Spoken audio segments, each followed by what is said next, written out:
ટેકાના ભાવે ડાંગરની ખરીદીના કૌભાંડમાં વિરમગામ પોલીસે 7 પૈકીના 2 આરોપીની ધરપકડ કરી છે। હજુ જો કે 5 આરોપી ફરાર છે।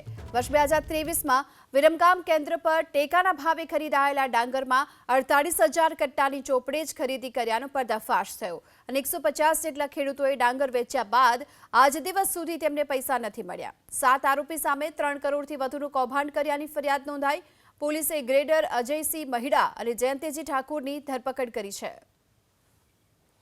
તો ટેકાના ભાવે ડાંગરની ખરીદીના કૌભાંડ અંતર્ગત વિરમગામ પોલીસે આ બંનેને ઝડપી લીધા છે। કુલ 7 પૈકીના 2 આરોપી હાલ તો કબજે છે, 5 આરોપી ફરાર છે। વર્ષ 2023માં વિરમગામ કેન્દ્ર પર ટેકાના ભાવે ખરીદાયેલા ડાંગરમાં 48,000 કટ્ટાની ચોપડે જ ખરીદી કર્યાનો પર્દાફાશ થયો અને 150 જેટલા ખેડૂતોએ ડાંગર વેચ્યા બાદ આજ દિવસ સુધી તેમને પૈસા નથી મળ્યા। 7 આરોપી સામે 3 કરોડથી વધુનું કૌભાંડ કર્યાની ફરિયાદ નોંધાઈ। પોલીસે ગ્રેડર અજયસિંહ મહિડા અને જયંતિજી ઠાકુરની ધરપકડ કરી છે। તો ટેકાના ભાવે ડાંગરની ખરીદીના કૌભાંડ અંતર્ગત વિરમગામ પોલીસે આ બંનેને ઝડપી લીધા છે।